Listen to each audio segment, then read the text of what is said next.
Sekarang kita sedang dilanda wabah corona. Berita-berita tentang wabah atau pandemi corona ini begitu masif, begitu luas di media sosial, media-media berita-berita online yang memuat tentang data kematian, efek wabah corona terhadap ekonomi, banyaknya PHK. Berita-berita seperti ini bagaimanapun jika didengar terus-menerus bisa menimbulkan rasa cemas, rasa khawatir. Rasa cemas atau rasa khawatir yang muncul itu adalah wajar. Semua orang memiliki rasa khawatir. Selama rasa khawatir itu masih wajar-wajar, belum berlebihan dan belum mengakibatkan gangguan aktivitas sehari-hari, itu adalah reaksinya normal. Gangguan kecemasan jika reaksinya sudah berlebihan. Cemas atau khawatir yang berlebihan sampai mengganggu aktivitas sehari-hari, inilah yang disebut dengan gangguan kecemasan. Adapun tanda-tanda daripada gangguan kecemasan adalah pertama, rasa cemas atau suatu kekhawatiran pada kondisi yang tidak khas.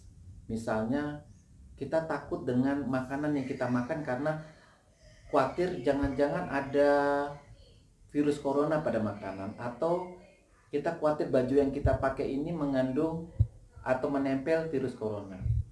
Kemudian pikiran negatif yang berlebihan. Kita misalnya membayangkan nanti terserang corona lalu meninggal. Rasa gugup, rasa gelisah dan mudah tersinggung.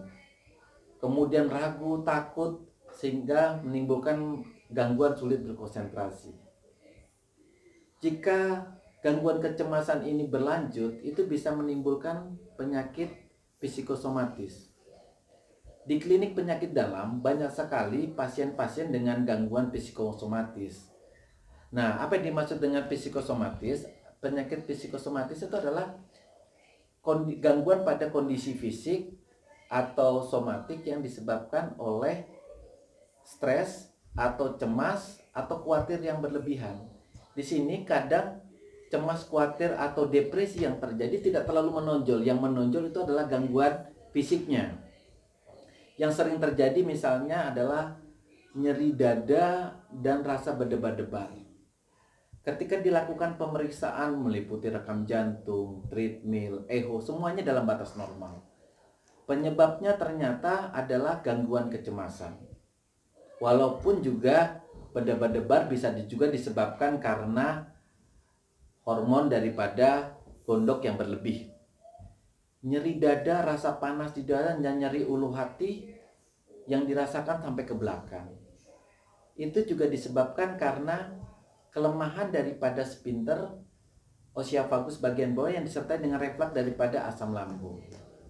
Kelemahan daripada oesophagus atau sphincternya ini disebabkan karena kecemasan, khawatir yang berlebihan, walaupun juga bisa disebabkan misalnya karena alkohol atau obat-obatan tertentu. Gangguan pencernaan.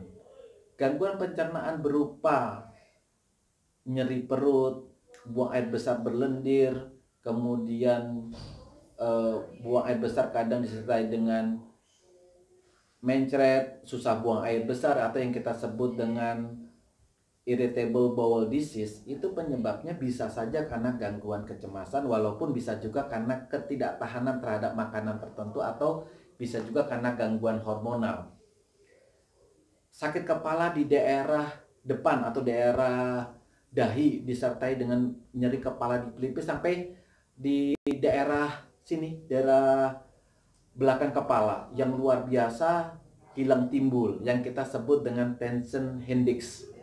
Penyakit ini bisa disebabkan karena kecemasan, walaupun juga bisa disebabkan karena kelelahan yang berlebihan, kurang istirahat, maupun akibat rokok. Teman-teman yang merasakan lelah yang berkepanjangan, itu juga bisa disebabkan dengan kecemasan atau depresi yang terjadi. Walaupun lelah yang berkepanjangan juga bisa terjadi pada pasien-pasien seperti pasien kanker, pasien dengan sistem imun yang turun seperti HIV, maupun pasien-pasien dengan penyakit autoimun seperti lupus. gangguan keseimbangan atau pusing seperti sekeliling kita itu seperti berputar, atau yang kita lazim menyebutnya dengan gangguan vertigo. Penyakit ini juga bisa menjadi tanda daripada gangguan psikosomatik. Gangguan psikosomatik yang di sini bisa juga disebabkan karena hal yang lain di luar psikosomatik, misalnya karena diabetes, karena hipertensi, karena anemia juga bisa.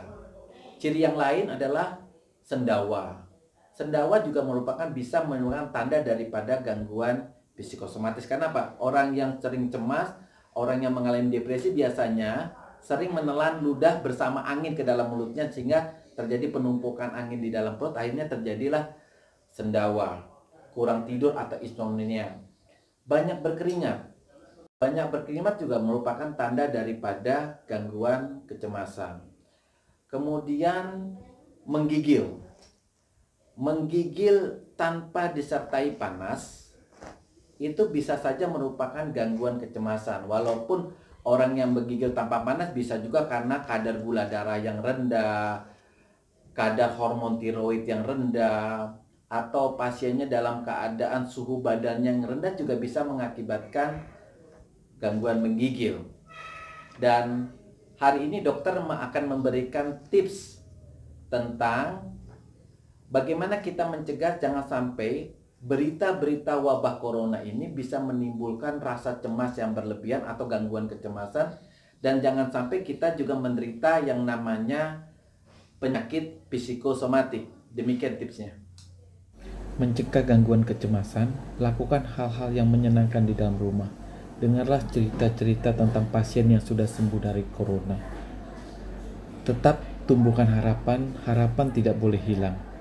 Gunakan aplikasi dokter online jika memang ada keluhan psikosomatik.